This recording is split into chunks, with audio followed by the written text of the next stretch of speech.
이르는 데까지 주의 아름다움은 끝이 없고 낮은 자의 하나님 이 땅을 두루 살피며 주의 공의와 사랑을 보게 하시리라. 해가 뜨는 때부터 해가 지는 때까지 주의 아름다움을 찬양하고 선한 자의 하나님 이 땅을 두루 살피며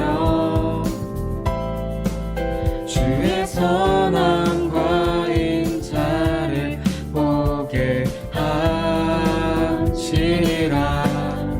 주의 날에 우리 주의 찬양되어 주와 함께 아름다움 세워가리라.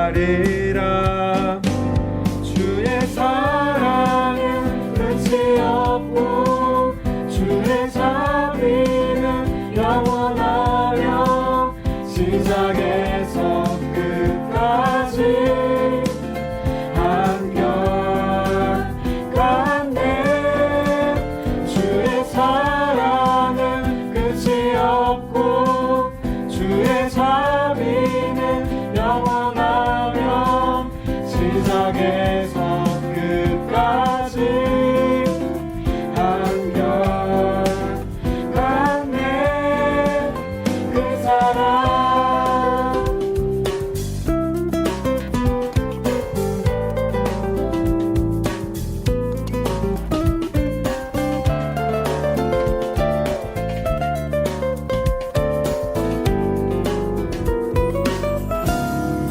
해가 뜨는 때부터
온 땅이여 하나님께 즐거운 소리를 낼지어다.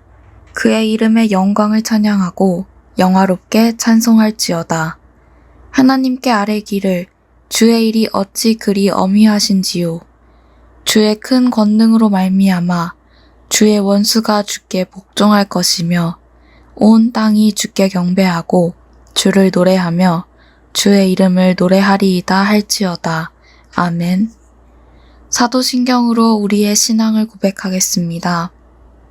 나는 전능하신 아버지 하나님, 천지의 창조주를 믿습니다. 나는 그의 유일하신 아들, 우리 주 예수 그리스도를 믿습니다. 그는 성령으로 잉태되어 동정녀 마리아에게서 나시고 본디오 빌라도에게 고난을 받아 십자가에 못 박혀 죽으시고 장사된 지 사흘 만에 죽은 자 가운데서 다시 살아나셨으며 하늘에 오르시어 전능하신 아버지 하나님 우편에 앉아 계시다가 거기로부터 살아있는 자와 죽은 자를 심판하러 오십니다. 나는 성령을 믿으며 거룩한 공교회와 성도의 교제와 죄를 용서받는 것과 몸의 부활과 영생을 믿습니다. 아멘. 함께 기도하겠습니다. 고난 중에도 우리와 함께 하시는 하나님, 감사합니다. 바이러스로부터 오는 두려움이 우리의 일상을 또다시 위협하고 있습니다. 감염의 공포에 휩싸여 주변을 소홀히 여기지 않게 하시고 하나님의 자녀로서 더욱 단단하게 삶을 살아갈 수 있는 우리가 되도록 하옵소서. 두려움 속에서도 항상 주님의 말씀 따르게 하옵소서. 청소년 공동체 캠프를 하나님의 이끄심대로 계획하고 진행하려고 합니다. 하나님께서 함께 하셔서 우리가 캠프 기간 동안 더욱 집중해서 그리스도인임을 기억하게 하시고 하나님의 자녀로 살아가도록 도와주옵소서. 우리가 만나서 활동을 하지 않더라도 함께하는 공동체의 모든 구성원이 한 마음으로 캠프에 참여하고 캠프를 위해 그리고 우리들을 위해 기도하도록 하옵소서. 사랑이 많으신 예수님의 이름으로 기도합니다. 아멘. 오늘 하나님께서 주시는 말씀은 사도행전 16장 30절에서 34절입니다. 함께 읽겠습니다. 그들을 데리고 나가 이르되 선생들이여 내가 어떻게 하여야 구원을 받으리이까 하거늘 이르되 주 예수를 믿으라 그리하면 너와 내 집이 구원을 받으리라 하고 주의 말씀을 그 사람과 그 집에 있는 모든 사람에게 전하더라. 그 밤 그 시각에 간수가 그들을 데려다가 그 맞은 자리를 씻어주고 자기와 그 온 가족이 다 세례를 받은 후 그들을 데리고 자기 집에 올라가서 음식을 차려주고 그와 온 집안이 하나님을 믿음으로 크게 기뻐하니라. 아멘.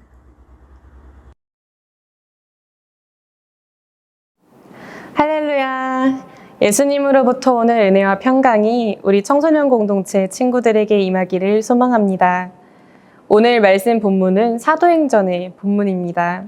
사도행전 내용 전체를 요약해주는 성경 구절 한 가지가 있는데요. 함께 읽겠습니다. 사도행전 1장 8절입니다. 오직 성령이 너희에게 임하시면 너희가 권능을 받고 예루살렘과 온 유대와 사마리아와 땅끝까지 이르러 내 증인이 되리라 하시니라. 아멘. 이 말씀은 예수님께서 사도들에게 하늘로 올라가시기 전 하셨던 말씀입니다. 사도행전은 실제로 초대교회가 어떻게 생겼는지를부터 시작해서 예루살렘과 유대 땅, 그리고 사마리아와 땅 끝까지 복음이 어떻게 전해지는가를 다루고 있습니다. 사도행전은 이렇게 유대인에게만 허락된 것 같았던 구원이 예수 그리스도를 통해서 어떻게 온 땅에 있는 열방 민족에게 전해지는지를 다루고 있습니다. 몇 주 전에 바울에 대한 말씀을 나누면서 인생의 전환점을 말씀드린 적 있죠. 바울은 예수님을 만나고 예수님으로부터 오는 복음을 전하는 복음 전파자로 거듭났습니다.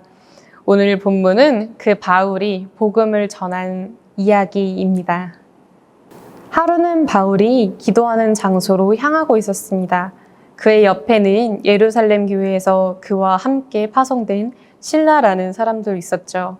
길을 가고 있는데 길 한켠에 점을 보는 여인이 앉아 있었습니다. 이 여자는 귀신이 들린 사람인데 여종으로 사람들이 점을 치기 위해 돈을 내면 그 돈을 그 주인들에게 갖다 바치는 사람이었습니다. 귀신이 어떤 유익을 가져다 준다 한들 그것이 사람에게 좋은 것일 리는 없겠죠. 그런데 이 귀신 들린 여종, 길을 가던 바울과 실라가 믿는 예수 그리스도를 알아봅니다. 복음서에서도 사람들이 아직 예수님이 하나님의 아들임을 알지 못했을 때에 귀신들은 예수님을 보고 하나님의 아들이라고 말했습니다. 이 여인에게 들려있던 귀신도 이 바울과 실라가 예수님께서 보내신 주의 종임을 알아챘던 것입니다. 그래서 이 귀신은 여종으로 하여금 바울과 실라에게 가서 소리치게 합니다. 이 사람들은 지극히 높은 하나님의 종으로서 구원의 길을 너희에게 전하는 자라. 어떤가요? 이 귀신이 하는 말은 정말 틀린 게 하나도 없었습니다. 바울과 실라는 사도고 주의 종이고 또 이 사람들은 예수님으로부터 오는 복음을 전하는 자들이니 사람들은 이들로 인해 구원받을 것임은 분명했습니다. 하지만 이 귀신 들린 여종은 어떤 진리를 이야기하기 위해서 이 말을 외치는 것이 아니었습니다. 그 귀신은 예수 그리스도의 권능 앞에 불안에 떨어서 이렇게 이야기했던 것입니다. 혹시라도 이 자들이 믿는 예수님이 자기를 내쫓을까봐 그런 불안에서 계속해서 소리를 쳤던 것이죠. 바울은 귀신이 한 소리이기 때문에 처음에는 이를 무시하고 그저 갈 길을 가고 있었습니다. 그런데 이 귀신 들린 여종이 계속 따라다니면서 똑같은 말을 소리 지르면서 하니 바울의 마음은 몹시 불편해졌다고 합니다. 그래서 예수님께서 귀신을 내쫓을 때 하셨던 것처럼 바울은 이렇게 이야기합니다. 예수 그리스도의 이름으로 내가 내게 명하노니 그에게서 나오라.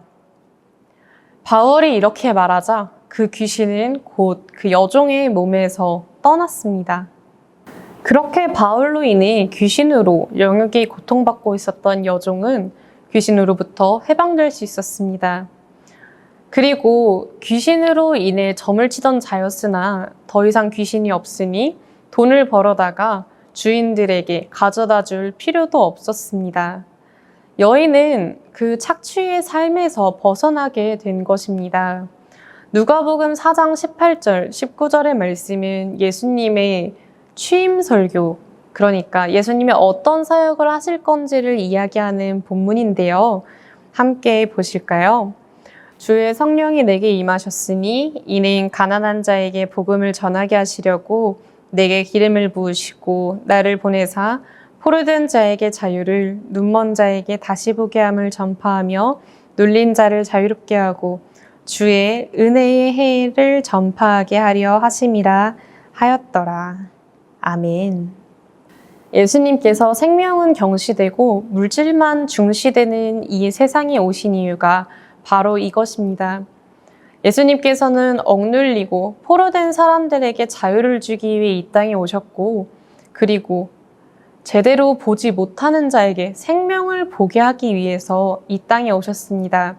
그렇게 은혜의 해가 도래했음을 선포하신 것이죠. 그러므로 예수님의 이름으로 귀신이 쫓겨나게 된 이 점을 치던 여인에게는 정말 구원이 임했던 것입니다. 그러나 여종에게서 귀신이 나간 후에도 기뻐하지 않는 사람들이 있었습니다. 바로 여종의 주인들이었습니다. 이들은 여종에게 귀신이 들려서 여종이 어떤 피해를 입는지는 전혀 관심이 없었죠. 그저 귀신이 들려서 점을 칠 수 있고 그걸로 많은 돈을 벌어다 주니 이 여종을 착취하는 것이 즐겁고 기뻤던 것입니다. 그런데 바울로 인해 이 귀신이 쫓아나게 되고 여종이 더 이상 점을 칠 수가 없으니 이들은 매우 화가 났습니다. 그래서 자신들이 돈을 벌지 못하게 만든 바울과 실라 저 일행에게 분풀이를 하고 싶은데 특별히 잘못된 행동을 한 것은 아니니 어떻게 하면 저들을 골탕 먹일까 궁리를 하고 있었습니다. 그들은 고민 끝에 바울과 실라를 잡아다가 사람이 아주 많이 있는 장터에 세워놓고 관리들에게 이렇게 고발합니다. 이 사람들이 유대인인데 로마의 법과 질서를 파괴하는 소란을 일으키고 있다고 말이죠. 장터에 있던 수많은 사람들은 이 말을 듣고 분개해서 바울과 실라를 처벌해야 한다고 관리의 상관들에게 끊임없이 이야기했습니다. 이 두 사람이 그리하여 받게 된 형벌은 그 자리에서 바울과 실라가 받은 처분은 공개 태형이었습니다. 사람들은 바울과 실라가 입고 있던 옷을 찢고 그 맨살 위에 매질을 했습니다. 그리고는 로마의 법과 질서를 어지럽히는 이 사람들을 옥에 가두었죠. 관리들은 이 둘을 옥에 가두면서 옥을 지키는 간수에게 이렇게 명합니다. 이 두 사람을 아주 잘 지키라고 말이죠. 그러니 간수는 바울과 실라가 혹시라도 도망하지 못하도록 그들의 발에 족쇄를 채웠습니다. 바울과 실라의 심정이 어떠했을까요? 특별히 잘못한 것도 없는데 감옥에 갇히게 되었으니 분통하고 억울해서 화가 나지 않았을까요? 그런데 그날 밤 바울과 실라가 했던 것은 기도와 찬양이었습니다. 만약에 전도사님이었다면 기도를 해도 하루빨리 이 억울한 게 해결되게 해달라고, 저를 이 감옥에서 풀어나게 해달라고 기도했을 것 같은데 이들은 기도하고 하나님께 찬양을 했다고 하니 그저 하나님의 영광을 위해 기도하고 하나님의 영광을 찬양했던 것입니다.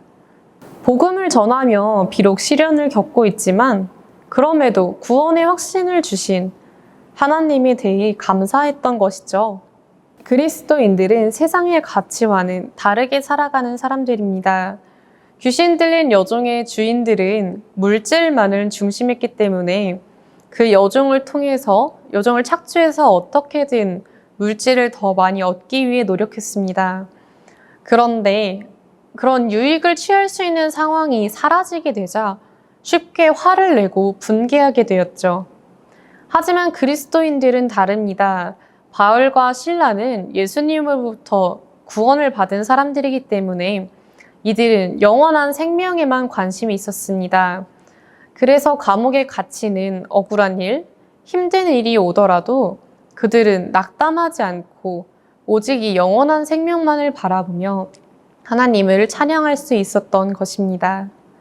더 중요한 것은 그 다음인데요. 25절 함께 읽겠습니다. 한밤중에 바울과 실라가 기도하고 하나님을 찬송하매 죄수들이 듣더라. 이들이 기도하고 하나님을 찬송하는 소리를 함께 갇혀 있었던 다른 죄수들이 들었다고 합니다. 성경에는 이들이 그저 들었다라고만 이야기하지만 우리 조금만 더 상상의 날개를 펼쳐볼까요? 감옥에 처음 갇히는 사람들은 자신이 억울하다거나 혹은 옥에 갇혔다는 이유로 화를 내거나 또는 울기도 할 텐데 바울과 실라가 보여준 이 반응은 죄수들에게는 조금 생소한 것이었을 것입니다. 오늘 감옥에 잡혀 들어왔으면서도 기도하고 하나님을 찬양하다니 죄수들의 입장에서는 저들이 믿는 신이 누구이길래 저들은 저렇게 든든한가 궁금했을 것입니다. 그런 궁금증을 가진 죄수들에게 바울과 실라가 믿는 신이 어떤 신인지 알게 하는 사건이 일어납니다. 26절의 말씀입니다. 이에 갑자기 큰 지진이 나서 옥터가 움직이고 문이 곧 다 열리며 모든 사람의 매인 것이 다 벗어진지라. 바울과 실라가 한없이 하나님께 영광을 돌리던 그날 밤 지진이 일어납니다. 지진이 얼마나 크게 일어났으면 그 감옥 터 전체가 흔들렸고 또 걸어 잠겨 있었던 모든 감옥들의 문이 열렸다고 합니다. 그리고 족쇄 등으로 묶여 있었던 죄수들을 메어놓은 모든 것들이 풀어졌다고 합니다. 이 지진은 단순한 자연현상이 아닙니다. 바울과 실라를 구원하시기 위한 하나님의 은혜입니다. 이 지진은 억울한 주의 종들이 풀려나게 하는 지진이었고, 또 그와 함께 갇힌 자, 억눌린 자들이 자유하게 되는 사건이었습니다. 앞서 함께 본 누가복음 4장 18절, 19절의 사건이 바울과 실라에게도 그대로 일어났던 것입니다. 이 사건으로 인해 바울과 실라는 더욱더 구원에 대한 확신을 가지게 되었을 것입니다.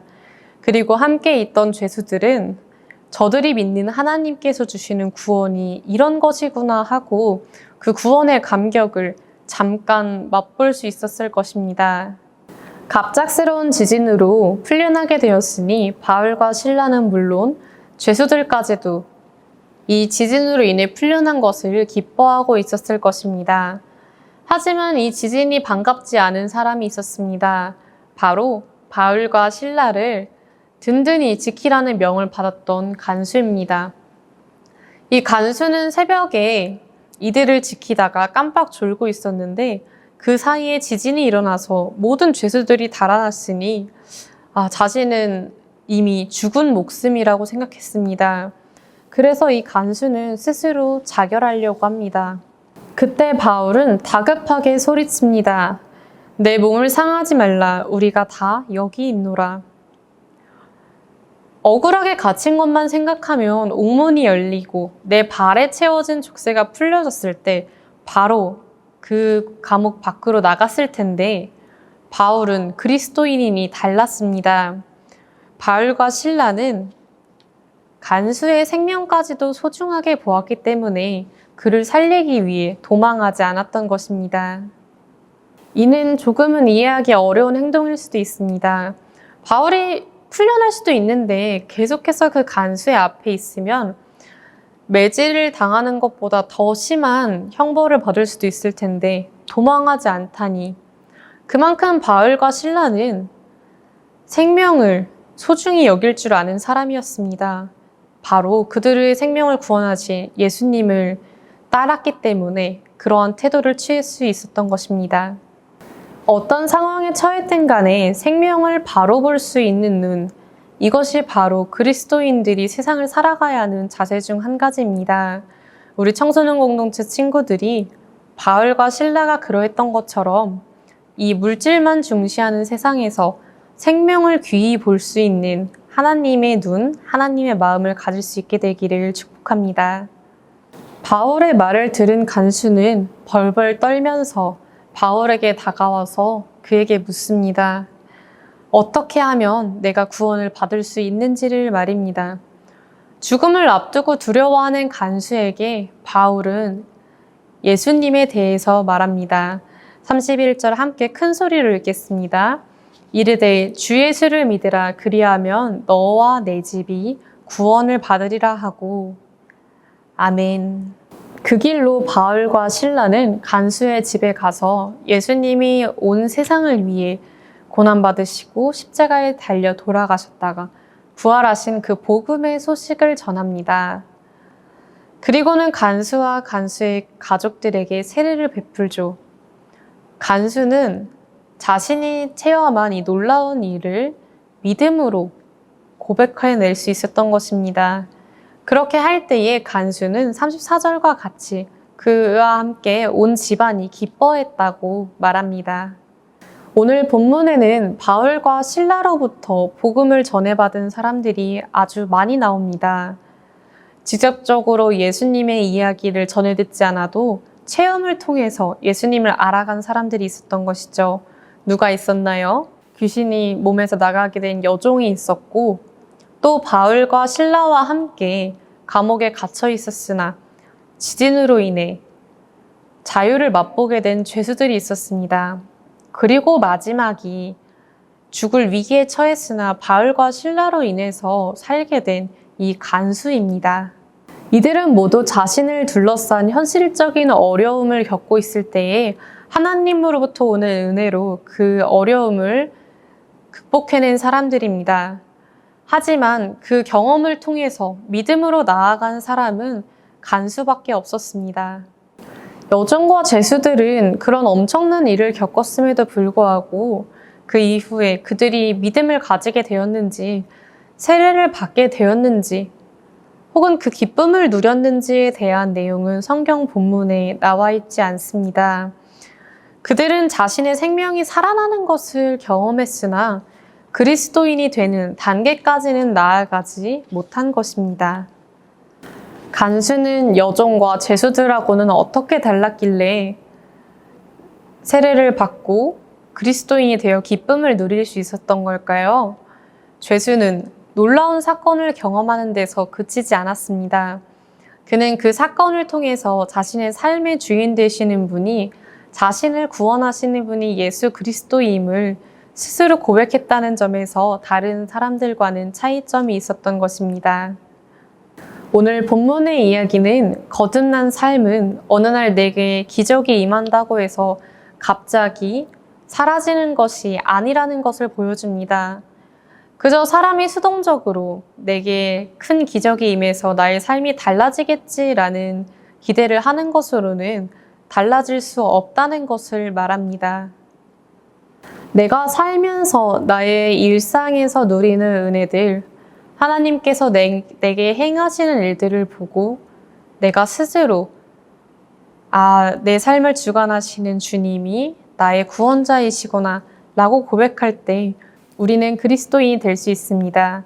그리고 더 나아가 그리스도인으로서 예수님께서 중요하게 여기셨던 그 생명을 바라보며 살아갈 수 있는 것입니다. 우리가 믿는 하나님은 이 세상의 주인이시고 이 땅 위에 살아가는 모든 사람들은 하나님의 피조물이기 때문에 예수님을 믿는 자든 믿지 않는 자든 그 삶 가운데 하나님께서 함께 하십니다. 그럼에도 그리스도인이 예수님을 모르는 사람들과 다른 것은 내 삶에 계신 하나님을 나의 주인으로 고백할 수 있다는 데에 있습니다. 하나님께서는 언제나 우리의 삶 가운데 함께 하시기 때문에 우리는 그저 내 삶에 하나님께서 일으키시는 큰 기적이 일어나기를 바란다거나 내게 뜨거운 믿음을 주시기를, 또 그저 내게 복 베푸시기만을 기다려서는 안 됩니다. 우리는 우리 스스로 우리와 함께 하시는 하나님을 믿고 주님을 그리스도로 고백할 수 있어야 합니다. 그렇게 할 때 사람의 믿음은 그 자리에서 시작하고, 또한 믿음이 이미 있는 자들은 그 믿음이 더욱더 성숙해져 갈 것입니다. 하나님께서 주시는 모든 은혜의 삶을 더욱더 기쁨으로 누려가는 우리 청소년 공동체 친구들 되기를 간절히 소망합니다. 함께 기도하겠습니다. 사랑이 많으신 하나님, 감사합니다. 우리를 지어주시고 우리의 삶 가운데 언제나 동행해 주심에 그 큰 은혜에 감사를 드립니다. 하나님, 그럼에도 불구하고 예수님을 모르는 자들이 이 세상에는 많이 있습니다. 더욱더 많은 이들이 그들의 삶 가운데 임하시는 하나님을 믿고 고백할 수 있도록 도와주시고, 또한 우리와 동행하시는 하나님의 은혜를 알고 이에 감사하는 삶 살아갈 수 있도록 우리를 인도해 주시옵소서. 우리 청소년 공동체 친구들의 삶이 더욱더 하나님에 대한 믿음으로 깊어지기를 원합니다. 간수가 세례를 받고 그 온 집안이 기뻐했던 것처럼 우리 친구들이 기쁨으로 하나님께서 주신 삶을 살아가기를 원합니다. 주님께서 우리 친구들을 인도하여 주시옵소서. 사랑이 많으신 예수님의 이름으로 기도합니다. 아멘. 주기도문으로 우리 청소년 공동체 예배 마치도록 하겠습니다. 하늘에 계신 우리 아버지, 아버지의 이름을 거룩하게 하시며 아버지의 나라가 오게 하시며 아버지의 뜻이 하늘에서와 같이 땅에서도 이루어지게 하소서. 오늘 우리에게 일용할 양식을 주시고 우리가 우리에게 잘못한 사람을 용서하여 준 것 같이 우리 죄를 용서하여 주시고 우리를 시험에 빠지지 않게 하시고 악에서 구하소서. 나라와 권능과 영광이 영원히 아버지의 것입니다. 아멘. 청소년 공동체 소식입니다. 코로나 확진자 증가로 사회적 거리두기가 4단계로 올라갔습니다. 그래서 안타깝게도 청소년 공동체 예배도 전면 온라인 예배로 드립니다. 대상은 중등부, 고등부 예배 전체이며 7월 18일부터 25일 총 2번의 주일을 온라인 예배로 드리려고 하니 유튜브를 잘 확인해 주세요. 하이브리드 캠프 안내입니다. 사회적 거리가 4단계로 바뀜에 따라 일정 변동이 있습니다. 캠프가 비대면으로 시작됨에 따라 준비를 하고 또 마지막 날은 우리 친구들과 대면으로 만나기 위해 일정을 일주일 연기했습니다. 7월 25일 주일부터 시작해서 8월 1일 주일까지 할 예정이며 자세한 일정은 확정되는 대로 홈페이지와 교육목자님을 통해 안내해 드리도록 하겠습니다. 여러모로 혼란스럽고 어려운 시기입니다. 그럼에도 불구하고 우리가 하나님 안에서 믿음으로 이 어려움 잘 헤쳐나가기를 소망합니다. 우리 친구들 다음 주 온라인으로 만나요. 안녕. 동수원 장로교회 청소년 공동체 구독, 좋아요, 알림 설정까지 부탁드려요.